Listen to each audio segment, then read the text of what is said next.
Hello friends, स्वागत है आपका आपके अपने YouTube channel S Kumar gardening में। इस चैनल पे आपको फ्रूट फ्लावर और वेजिटेबल्स की ग्रो केयर एंड ग्राफ्टिंग के अपडेट लगभग रोज़ाना मिलते हैं। तो वीडियो यदि पसंद आए तो लाइक करिए, चैनल को ज़्यादा से ज़्यादा सब्सक्राइब करिए ताकि अपडेट रहें गार्डनिंग व बागवानी की नई नई जानकारियों के साथ। तो आज मैं आपके साथ पपाया के विषय में छोटी छोटी जानकारियाँ शेयर करूँगा और अपने पपाया प्लांट भी आपको दिखाऊँगा, उन पर कैसी फ्रूटिंग चल रही है और कितने फल लगे हुए हैं।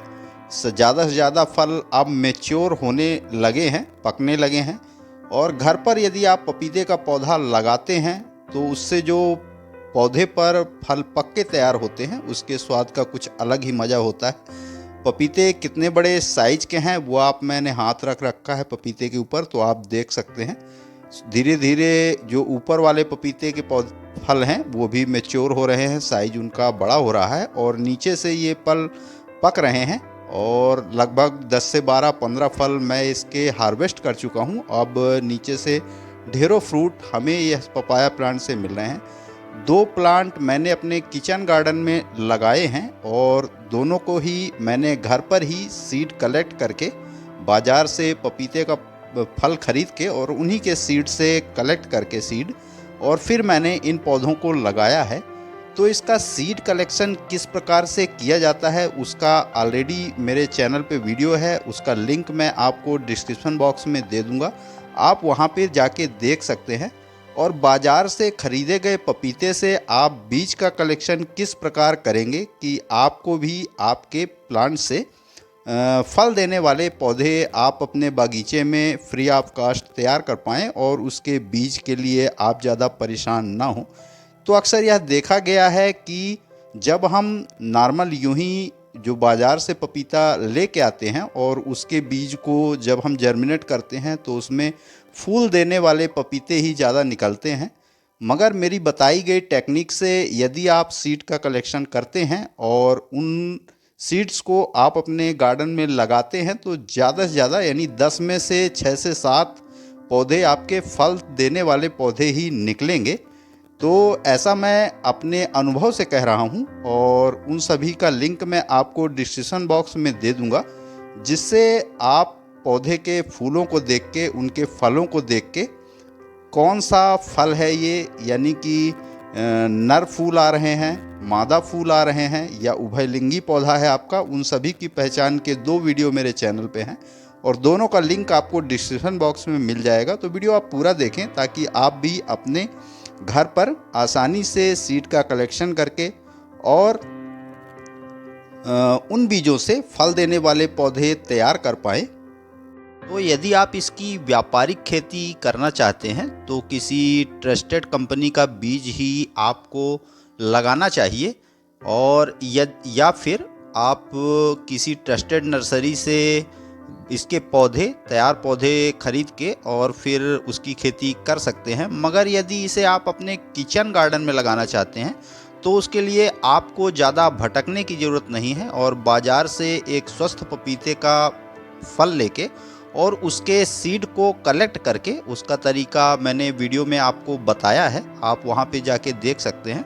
और उस तरह से आप सीड का कलेक्शन करके और फिर अपने मनचाहे पौधे तैयार कर सकते हैं। सीड का कलेक्शन करके इसकी बुवाई का जो सही समय है वो जुलाई से सितंबर या फरवरी मार्च के मध्य होता है और इसकी खेती साल के वैसे तो 12 महीने की जाती है, लेकिन खेती का उचित समय फरवरी मार्च या अक्टूबर के मध्य माना जाता है, क्योंकि इस महीने में उगाए गए पपीते के पौधों की बढ़वार अच्छे से होती है। इस महीने में फसल पर विषाणु जनित व फफूंद जनित रोग बहुत कम लगते हैं।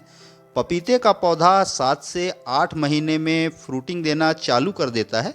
पपीते के बीज को फलों से छांटकर उसे अच्छे से आपको धोना है, ऊपर जो उसकी मांसली परत होती है उसको निकाल देना है, इससे जर्मिनेशन जल्दी होता है।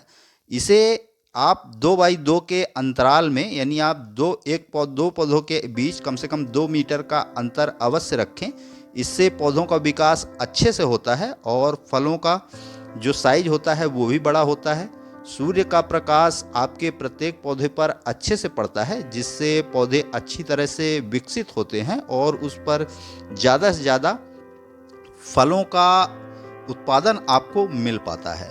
तो देखिए ये सभी फल साइज कितना बेहतर डेवलप हुआ है। इन फलों को मैंने घर पर ही सीड कलेक्शन करके, जो बाज़ार से पपाया मैं ख़रीद के लाया था खाने के लिए, उसी के सीड कलेक्शन से उगाया है। और सीड कलेक्शन की पूरी जानकारी मैंने आपको वीडियो के माध्यम से अपने चैनल पे अपलोड की है, उसको आप देख सकते हैं।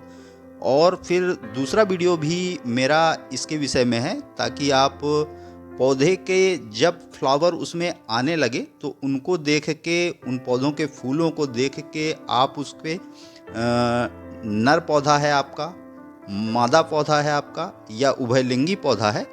नर पौधा वह पौधा होता है जिससे हमें कोई भी फ्रूटिंग नहीं मिलती। उसके फूलों का आकार आप चित्रों के माध्यम से देख सकते हैं।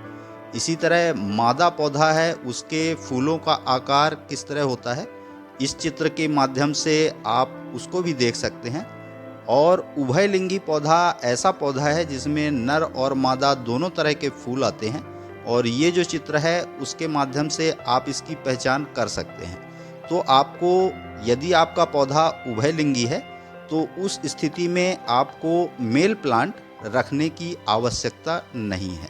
मगर यदि आपके किचन गार्डन में लगा हुआ पौधा फीमेल प्लांट है, यानी कि मादा पपीते का पौधा है, तो उस स्थिति में पॉलिनेशन के लिए आपके घर के आसपास या आपके गार्डन में एक मेल प्लांट भी होना आवश्यक है। बिना पॉलिनेशन के इसके फलों का आकार नहीं बढ़ेगा। उसमें जो फल लगेंगे वो या तो वो छोटे साइज के रह जाएंगे, या ज़्यादा से ज़्यादा फ्लावर पॉलिनेशन ना हो पाने की वजह से झड़ जाएंगे। तो इन सभी बातों का ध्यान में रख के ही आपको अपने पपीते के पौधे को लगाना है। जब आप बताए गए तरीके से सीड का कलेक्शन कर लेते हैं तो प्रत्येक ग्रो बैग में आपको 2 सीड डालने हैं। सीड के जर्मिनेशन और जब 2 महीने के पौधे हो जाएं, जब उनको आप ट्रांसप्लांट करें, तो ट्रांसप्लांट के पश्चात जब पौधे मैच्योर हो जाएंगे और उन पे अच्छी ग्रोथ हो जाएगी, जब पौधे फ्लावरिंग करने लगेंगे, तो उनके फ्लावर को देख के आप उनकी काट छांट कर सकते हैं। तो पपीते प्लांट के विषय में यदि कोई मन में आपके सवाल है तो आप कमेंट कर सकते हैं, मैं उसका उत्तर जल्दी से जल्दी देने की कोशिश करूंगा। तो आशा करता हूं पपाया प्लांट के विषय में दी गई यह छोटी छोटी जानकारियां आपको ज़रूर पसंद आई होंगी। पसंद आई तो लाइक करिए, कमेंट करिए, अपने गार्डनिंग लविंग दोस्तों के साथ शेयर करिए। चैनल पे यदि पहली बार आए हैं तो प्लीज़ चैनल को सब्सक्राइब जरूर करिए। बेल यानी घंटी के बटन को ऑल पे प्रेस करिए, ताकि बागवानी व गार्डनिंग से रिलेटेड ऐसी ही रोचक व जानकारीप्रद वीडियो को नोटिफिकेशन आपको समय समय पर मिलता रहे। तो अभी के लिए फ़िलहाल इतना ही। वीडियो में अभी तक बने रहने के लिए बहुत बहुत धन्यवाद। Thank you.